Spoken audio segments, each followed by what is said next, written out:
Kemi Badenoch fired at Nigeria again. Gang, gang, gang, gang.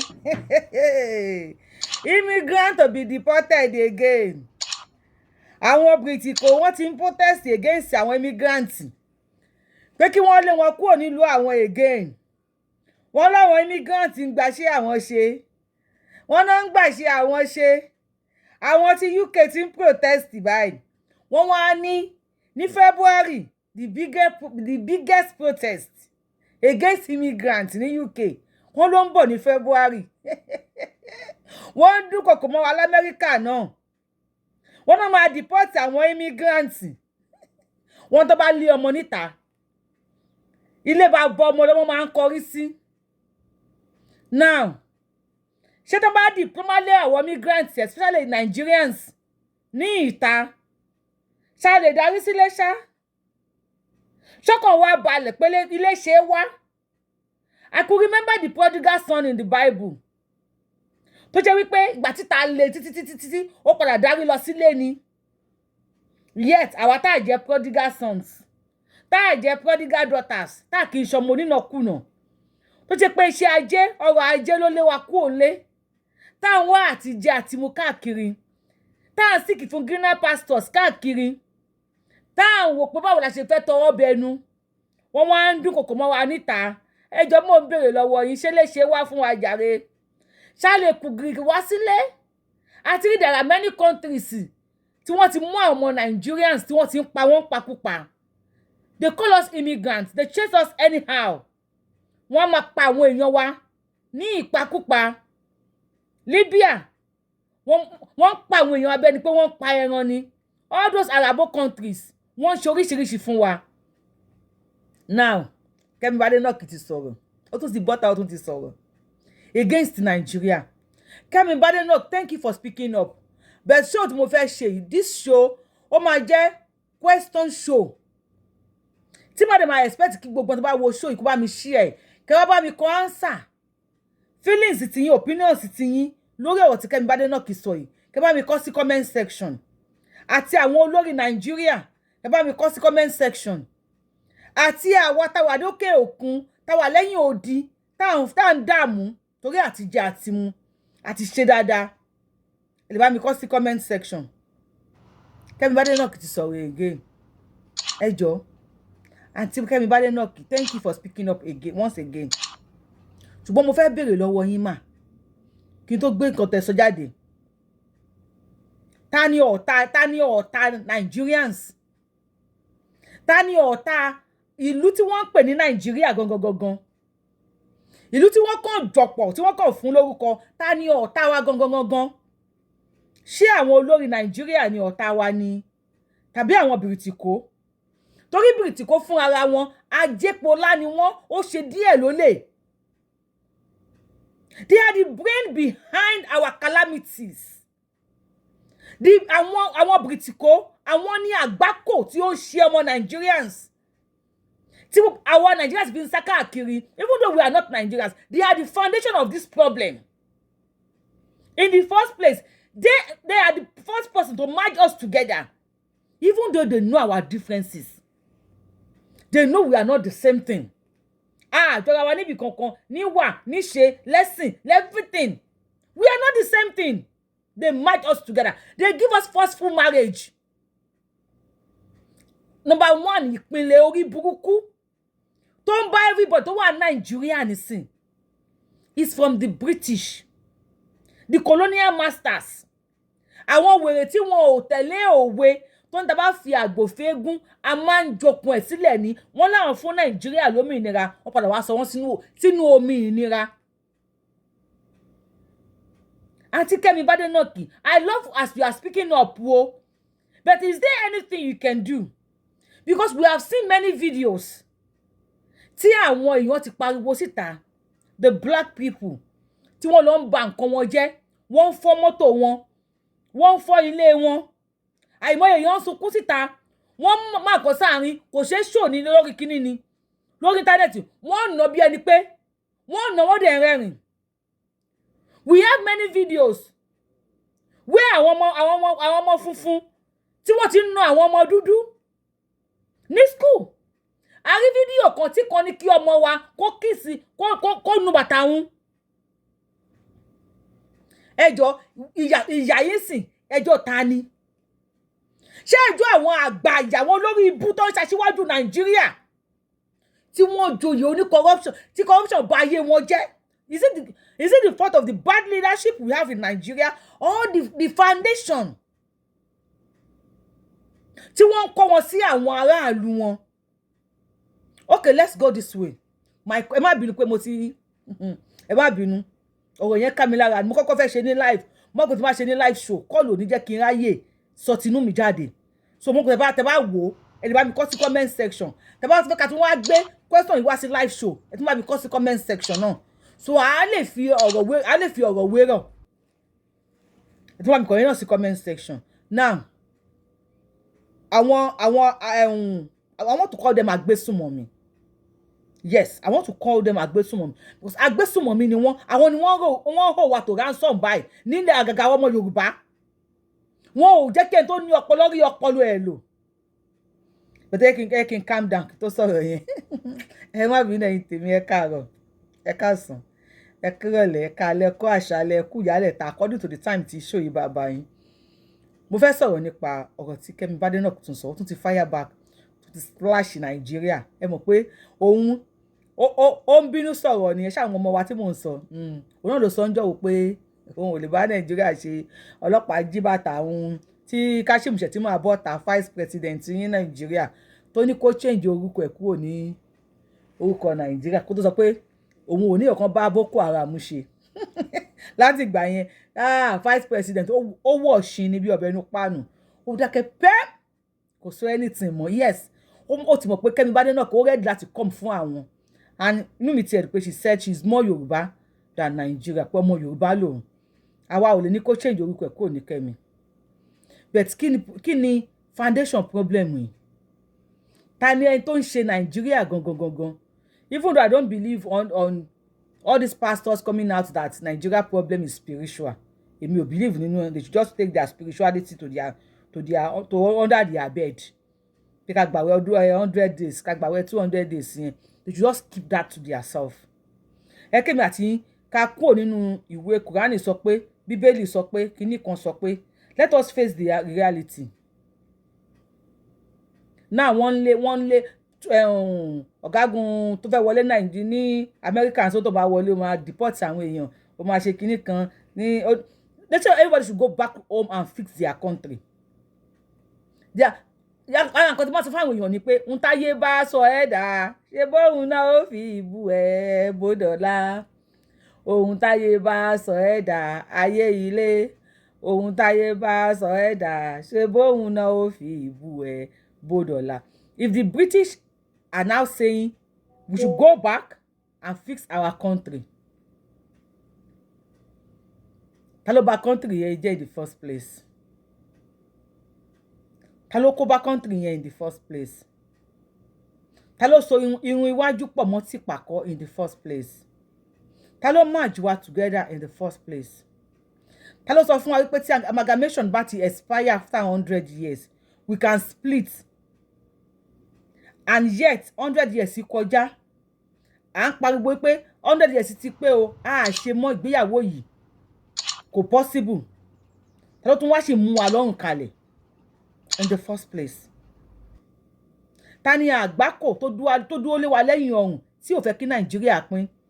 After tí wọ́n ti sọ pé kí Nàìjíríà pín, now they want to deport many people. They are now protesting, and they said the largest one against the immigrants will start in February. They are now telling us, go back to your country, go and build your country, go back to your home country, go and build your country. Who destroyed our country in the first place? Do we even have a country? Are we together? What is the definition of a country? I believe the definition of a country should be where you speak the same language. People of one language, people of one culture, people of one acting. I believe people, why one Nigeria? I've never heard any country call one something. For example, you cannot see anybody say one America, one London, one China, one Accra, one Benin Republic, or one Cote d'Ivoire, or one Congo, one Mali. No. You can never see people saying that unless one Nigeria. Why the one? I keep on asking this question. But me, take that way for me answer. Why the one? To want to Nigeria? One Nigeria. Why the one? Why it want for one see? Now, ṣáwọn British ní àgbákò tó ń ṣe Nigeria. Àbí àwọn bad leaders tó wà Nigeria. Tó ń joyè akótilétà tí wọ́n joyè ọ̀daràn mọ́ràn ẹ̀rùn orí ìso ó jèrè wọ́n so mọ́lẹ̀ ó tún wá ń fún apèrè ó tún fún nípa lẹ́yìn for those of us àmọ́ nǹkan tó ń jẹ èrè ó jẹ ẹ̀wà níwájú wọn torí ẹ̀ so mọ́lẹ̀ ó tún wá mú ẹsẹ̀ ó tún wá fi ń ta pọ́ọ̀tì ẹ̀rùn ṣe pọ́ọ̀tì náà ní pọ́ọ̀tì ẹ̀wà dànù ó jèrè wọ́n so mọ́lẹ̀ ó tún tara apẹ̀rẹ̀ nípa lẹ́yìn ṣáwọn aṣíwájú wa ní ká pé wípé wọ́n jẹ́ àgbákò fún wa ní àbáwọn bìrìtìkó aláwọn bìrìtìkó so wá pọ̀ wọ́n lẹ́yìn 100 ọdún kan fi wálẹ̀ náà àwọn tí wọ́n jẹ́ aṣíwájú tí wọ́n jẹ́ olórí fún wa àwọn tí wọ́n á gbé pẹ́rẹ́gì ìkàkaná wọ́n mú ìyà wọ́n sọ yẹn di dùndú wọ́n dín fún wa wọ́n mú pákó ìyà wọ́n bẹ̀rẹ̀ sí ní kobò wá lórí now àwọn Nigeria politicians, if we are saying àwọn British according to gbogbo nǹkan tí mo sọ kalẹ̀ yìí àwọn British ṣe fún wa and many others tẹ́yìn náà mọ̀ tẹ́bá pé àwọn British ni ṣé àwọn tó jẹ́ olórí tiwa tó wà ńbẹ̀ ṣé wọ́n nífẹ̀ẹ́ wa they collide together when it comes to àwọn ara wọn ẹni tó máa di president next 50 years kọ́má ìtì bí wọ́n ti wọ́n bí tó kàn wọ́n sọ di rotation láàrin ara wọn. Now, Nigeria elders and leaders, let me ask you some questions about them, please. If we say àwọn British ni wọ́n so wá mọ́lẹ̀, ṣé àwọn France ṣé wọ́n so Burkina Faso mọ́lẹ̀? Ibi tẹ́mi ti ń doubt nìyẹn o, ṣé France ò so Burkina Faso mọ́lẹ̀? Uranium wọn, lithium wọn tí wọ́n rà lọ́wọ́ wọn ní penny àbí kí ni wọ́n rà at the time tí wọ́n sì ra lithium ní ọwọ́ Burkina Faso ní coins wọ́n rà ní other country ní £200 yet wọ́n ò rà tó £1 ní Burkina Faso.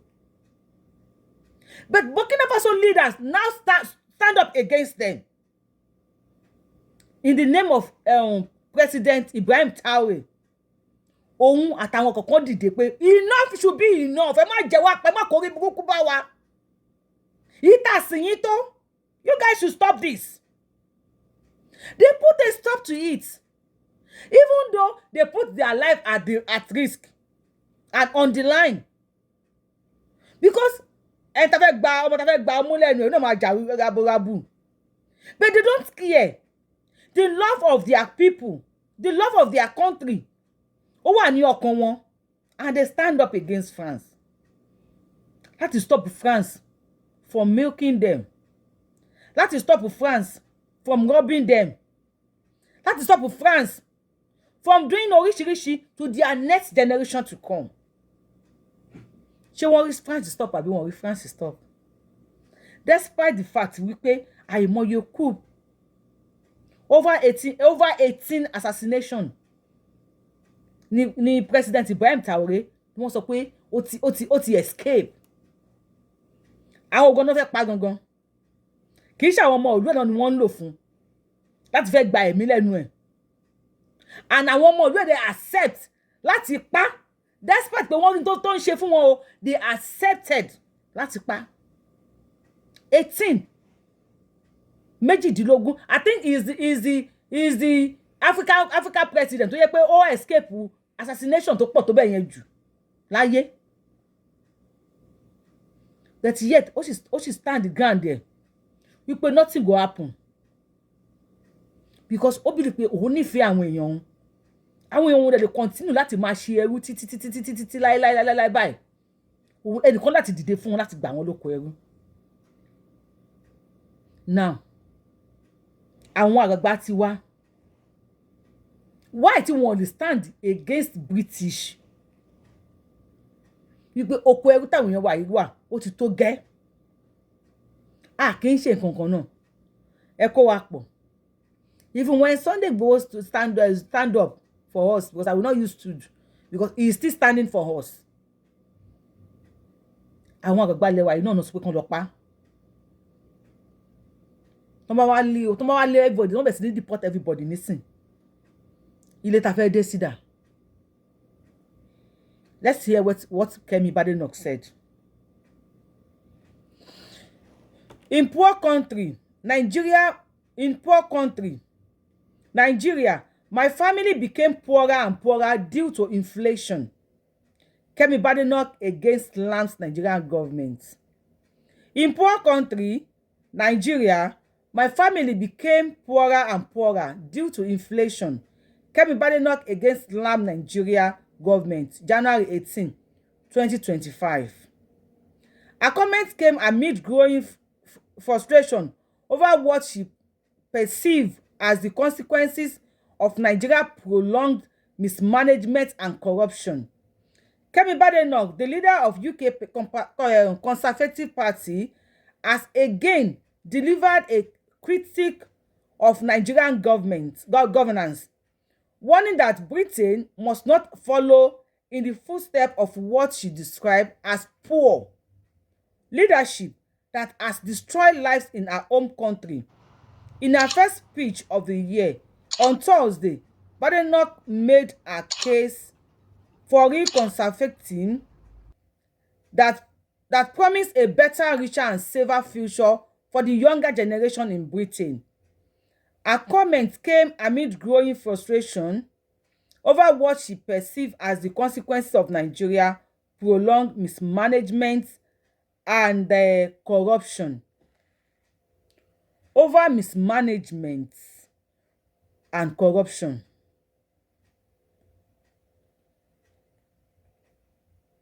Maybe I should just read 2 paragraphs again.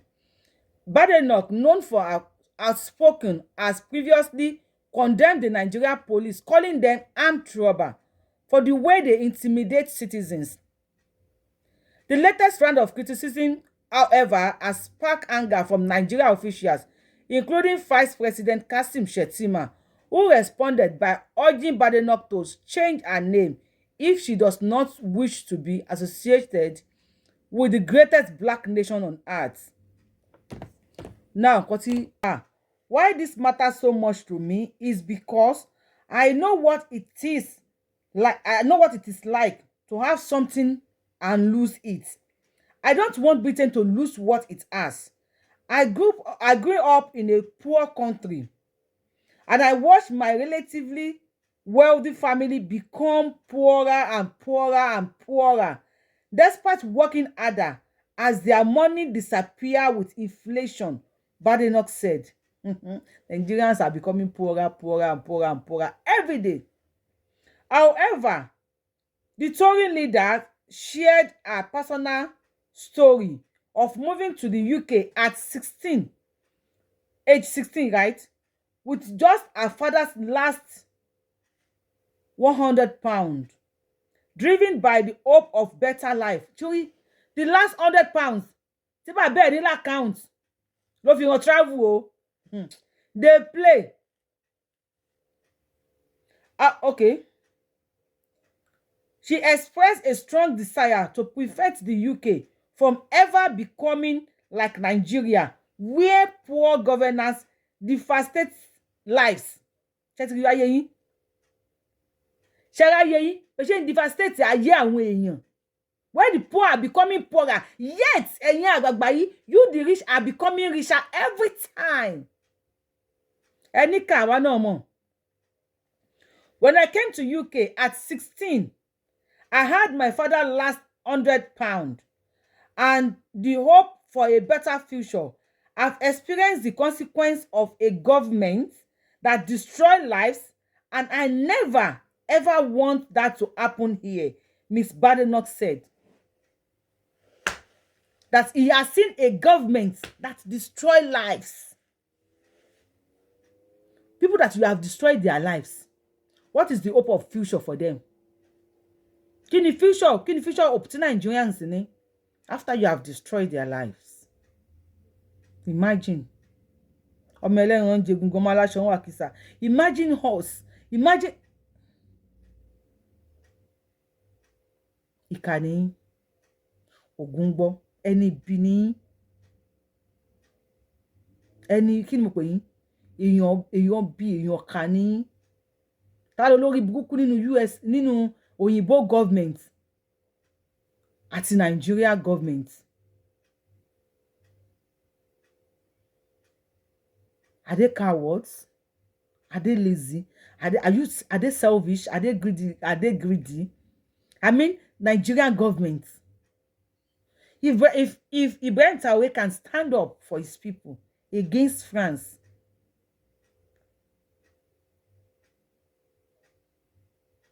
and he saved the lives and the future of the younger people, can Nigeria government ever stand up against British and tell them enough is enough? Now they want to deport. Yes, they said we should go back to our country and fix our country. Okay. One day, monkey go market. Don't go come back. Oh, Ogungbo.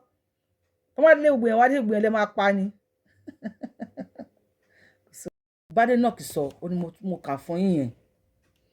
Wípé, ẹ máa gbọ́, ó ní, in her first speech of the year on Thursday, Badenoch made a case for real conservatism, ẹ má bínú, that promised a better, richer, and safer future for the younger generation in Britain.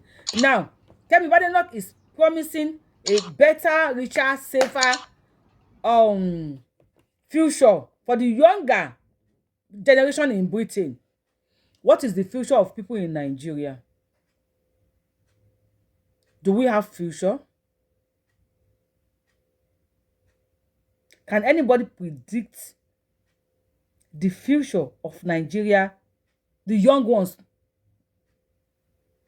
Can anybody predict that for us? Our pastors, our alfas, our imams, tí wọ́n ṣe prediction, tí wọ́n ṣe ìran. Can they tell us what the future will bring for Nigeria? Can they face all these Olóṣèlú, the leaders, and tell them what the future will bring for Nigeria if they don't stop this trash they are doing?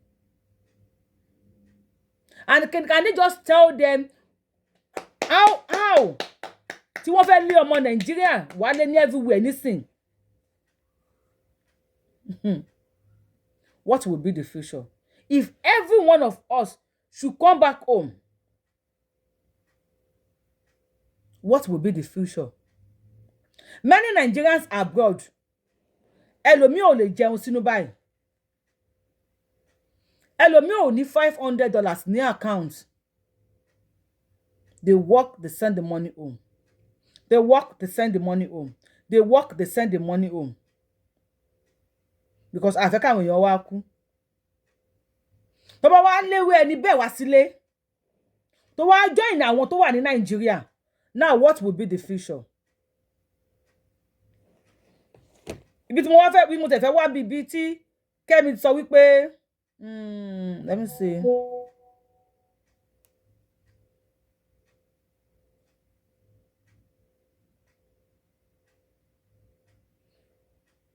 The poor country, Nigeria making poorer and poorer due to inflation. Inflation yìí sìn tó ń ṣẹlẹ̀ ní Nigeria. Ta la máa mú sí? Because we all know pé kò yẹ kí inflation tó ń ṣẹlẹ̀ ní àgbáyé kó kan Nigeria. Ta la máa mú sí? Ṣé àwọn olórí Nigeria tó jẹ́ wípé bad leadership yẹn kò sí, mi ò sure pé ẹnìkan wà, mo fẹ́ mú jáde ní okay. A comment came growing frustration over what she perceived as the consequences of Nigeria's prolonged mismanagement and corruption. Prolonged mismanagement and corruption. Now, let's talk about that. If we say our leaders wọ́n mismanage owó, they are corrupt. Their corruption ó ti grow wing. That's wọ́n ya olè débi wípé they don't even care about anybody. Now, àwọn kan wá dìde wípé inflation yẹn kò jẹ́ kó kan àwa ní Nàìjíríà, especially ní ilẹ̀ Yorùbá, tí a ní ohun tó yẹ tí a fi lè máa jẹ́ ilẹ̀ wa, tá fi lè jẹ́ orílẹ̀-èdè tiwa. At least, did you tell us nǹkan tí a lack nílẹ̀ wa? Kí ni nǹkan tó tí Nàìjíríà tí Yorùbá people ta lack? A ní àwọn ọmọ tí wọ́n ní ọpọlọ, tí wọ́n kàwé, tí wọ́n gboyè. A ní ọmọ tó jẹ́ wípé ó gbé oyún ọ̀sẹ̀ méjì kúrò nínú ìyá ẹ̀, ó ṣe operation fún, ó dá padà síbẹ̀, wọ́n dẹ̀ bí ọmọ yẹn perfectly okay. Àwọn doctors tó pọ̀ ní UK ní èní, many of them are Yoruba people. Now, who do we blame? Ṣé àwọn àgbààgbà ilẹ̀ Yorùbá tí wọ́n ya ìkà? Now, my question is, ta ni ìkà? Maybe I should just put it that way. Ta ni ìkà? Ṣé àwọn àgbààgbà wa ni ìkà ni? Tí wọ́n tó jọ ya aláìlójútì, that they believe they can do anything láti get anything, and when you talk, wọ́n ní kí wọ́n lọ pa ẹ́. Ládùúgbò owó tó wà ní Nàìjíríà ń sìn, àbí mismanagement tí wọ́n ń ṣe. Kí ló fà pé food inflation, rise in food prices in Nigeria, tó tayọ insecurity. Ṣebí inflation wà ní America, inflation wà ní London. Okay, fine. Ilẹ̀ wo l'America ní tó fi ṣe nǹkan ọ̀gbìn tó tilẹ̀ Yorùbá? Tell me. T'America bá gbé oúnjẹ nísìn lásìkò tó pé àsìkò bóyá òjò rọ̀ náà gbóúnjẹ. Tí snow bá dé, ṣé snow nípa gbogbo nǹkan yẹn ni? Àsìkò wo lásìkò òjò gangan ní America bí ní London? Tọ́mọ ẹlẹ́ran wá ń jẹ gungun ọmọ aláṣọ ń wà kísà. Táwọn tí ò tó wa wá ní sọ pé ká kúrò nílùú àwọn. Táàdẹ̀ lè sọ pé ká kúrò. Many people will go to lawyer and say pé lawyer ìgbà mi wọ́n ní kí n kúrò because kò sí ní tó fẹ́ dé sí. Now tell me, ilẹ̀ wo ni àwọn UK ní tó fẹ́ fi ṣe nǹkan ọ̀gbìn? Tó bá ní ilẹ̀ tó fẹ́ fi ṣe nǹkan ọ̀gbìn, weather ńkọ́? Gbogbo tó bá nǹkan ti gbìn láti jọ́ wo, àsìkò tí snow dé yìí sí, snow máa pa everything ni. Tó bá dásìkò òun, òdì nìkan máa gbóná sí. Sórí bẹ́ẹ̀ nílẹ̀ Yorùbá, táwa ní ká dá lẹ́bi. Ṣáwọn àgbàyà tọ́lọ́run fi ilẹ̀ kẹ́ wọn, tó fi ilẹ̀ jíǹkí wọn, tó fi everything jíǹkí wọn. Ṣáwọn ní ká dá lẹ́bi. Àbá àwọn Bìrìtìkó tó sọ Nàìjíríà dìdàkudà. Tó wá sọ nísì pé àwọn máa lé àwọn Nigerians kó padà sí ìlú wọn. Thank you, Kemi, for speaking up for us. But níbi tó dé yìí nísìn, àwọn British ní foundation orí burúkú tí Nigeria ń ṣe. Please keep on speaking on our behalf. I think this is what everybody should be doing. We should all be speaking up. Either kó gbójú síta, kó ṣe show bẹ́ẹ̀ mi ṣe show yìí. Either kó máa kọ sí comment section. Either kó máa share ẹ̀. In one way or the other, the world is silent on our situation. Because our world want to be cake. Everybody won't get. Tó máa jí owó nísìn, UK náà lọ ń kó sí. Ṣé ìwà àpàkọ́ yẹn? Ẹ jí owó nílùú ibi tí ń pa àwọn èèyàn, ẹ lọ kó sí báǹkì ní UK. Olórí ibú yín lẹ́kẹ̀rẹ́, most of you lè máa ń kú dànù ni. Tó yẹ pé owó yẹn, àwọn ọmọ yín ibi tẹ́ jí owó dé, báǹkì mi àwọn ọmọ yín ò mọ ibi tó ọmọ yín tó wà ń bẹ̀. At the end of the day, àwọn ìlú tó bá jí Switzerland, lẹ́yìn lọ máa lọ jí owó síbẹ̀. Àwọn náà máa padà jí ogún owó yẹn. Àwọn tàdé ní owó, àwọn àmì tá ń sá káàkiri. Ẹ jí owó ẹ kó sí báǹkì ní UK. Wọ́n dá $52 million padà tí wèrè dé sí àná lójú bí ọ̀pọ̀ látẹ̀mẹ́rẹ̀ yẹn. Another one tún dá padà lórí ẹ o. Gbogbo owó tó ń kó pamọ́ yẹn, olórí ibú ọwọ́ rẹ̀ kí ló fẹ́ fi ṣe? kí ni plan tó ní fún owó yẹn tó fi jí owó káàkiri bẹ́ẹ̀ yẹn $52 million as at when ló ti jí owó yẹn pamọ́. Business mélòó ní UK ni wọ́n ti fi owó yẹn ṣe, ní US ti fi owó yẹn ṣe. Èló ni wọ́n ti gain lórí ẹ̀. $52 million yẹn, $52 million yẹn, nǹkan èlò ló lè rà nígbà yẹn. Nǹkan èlò ló lè rà nísìn. Remember, $1 as at 10 years ago. Nǹkan èlò ni $1 lè rà. And as at this year, nǹkan èlò ni $1 lè rà. Olórí ibú wọn, wọ́n á jí owó yẹn, wọ́n á lọ kó sílùú òyìnbó. Àwọn òyìnbó wá fi ṣòwò. Àgùntàn wọn rí ṣèlú bẹ́ẹ̀ kó tó gba aṣọ ẹ̀. And they will not tell us pé àwọn jẹ́ èèyàn tó dáa, àwọn dá padà. Ṣó lórí ibú tó jí owó lọ tọ́jú sílùú òyìnbó. Ṣó òun ni ká blame ni. Àbí àwọn òyìnbó tí wọ́n ń gbà wọ́n láyè, ṣó òun ni ká blame. Torí pé lórí ibú wọn tó anytime tó bá fẹ́ ṣe nǹkan kan báyìí, they will make sure wípé wọ́n fẹ́ dìbò, wọ́n á dé Gotham House. Okay, àwa ní ká pín, wọ́n ní ká má pín. Tí èèyàn bá fi ọmọ síbi iṣẹ́, mo believe pé ó yẹ kí èèyàn ra irinṣẹ́ fún ọmọ yẹn. Fọmọ síbi iṣẹ́ o, ó fẹ́ ṣe freedom, ó ti ṣe freedom o. Mo believe pé ó yẹ kó ra irinṣẹ́ fún. Tó bá náà wọ́n fi àgbòfé gún sí àwọn òfokùn ẹlẹ̀. Now, Nigeria wọ́n ti ṣe freedom, wọ́n ti kó gbogbo àpapọ̀. Àwọn agbésùnmọ̀mí wá ń wọlé. Insecurity lọ Nigeria. Ṣé kò yẹ kí wọ́n dìde? Kí wọ́n support Nigeria against insecurity? Ṣáwọn ni olórí ibú, akóṣìbérò, apanilẹ́kúnjayé, ajanilólè lọ́sàn, ajanilólè lóru, òjálé onílé fi bo tiẹ̀ lẹ́yìn. Tí wọ́n á kó àwọn nǹkan àlùmọ́ọ́nì wa. Tí wọ́n fi ń da wàhálà tiwa lágbádá. Tí wọ́n fi ń fa fìtínà sílẹ̀ Nigeria. Especially ilẹ̀ Yorùbá tẹ̀ ló kàn mí. Tí wọ́n ṣe fẹ́ kí ilẹ̀ Yorùbá dá dúró, tí wọ́n ṣe fẹ́ ká pín. Ṣé àwọn British ní olórí ibú, ẹni òfò, ẹni àdánù? Tí wọ́n sọ pé àwọn máa bẹ̀rẹ̀ protest o, àwọn bẹ̀rẹ̀ sí máa lé àwọn immigrant kò ń lo àwọn. Ṣé àwọn lẹni ẹni tó máa ṣòfò ni?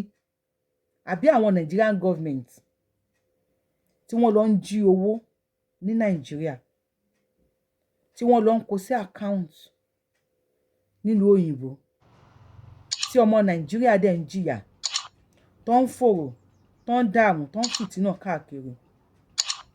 Owó tó yẹ kí wọ́n fi tún ìlú ṣe, kí wọ́n fi dá ilé iṣẹ́ sílẹ̀, wọ́n á jí ní Nigeria, wọ́n á lọ jí sí ìlú àwọn òyìnbó. Wọ́n á lọ fi cup bu omi nínú pot, wọ́n á lọ dà sínú ocean. Wọ́n á jí gbogbo owó, nǹkan àlùmọ́ọ́nì wa, wọ́n á jí, wọ́n á kó lọ fáwọn òyìnbó. Wọ́n á allow àwọn China láti wá wọ̀lú wa, láti wá ṣe illegal mining. They mine our golds. They mine our lithiums. They mine our everything. If possible, they are ready to mine us. Ayé ìgbà kan náà sọ pé wọ́n ṣe slave trade tó wá ń kó àwọn èèyàn wa. Nísìn, wọ́n ti wá ń ṣe yìí tó kọjá slave trade báyìí sìn. Ó ti di modern slave trade. Àwa fún ara là ń kóra wa lọ bá wọn. Orí ilẹ̀ tí wọ́n ti mine gold. Ti foreigners from everywhere ti mine gold. Citizen tó wà nílùú yẹn lá máa ta pure water fún àwọn labourer. Àwọn labourer, àwọn ọmọ ìlú. Oh my God. Àwọn ọmọ ìlú tí wọ́n bá wọn mine gold. Tí wọ́n bá wọn mine everything ta ní nílùú yẹn illegally.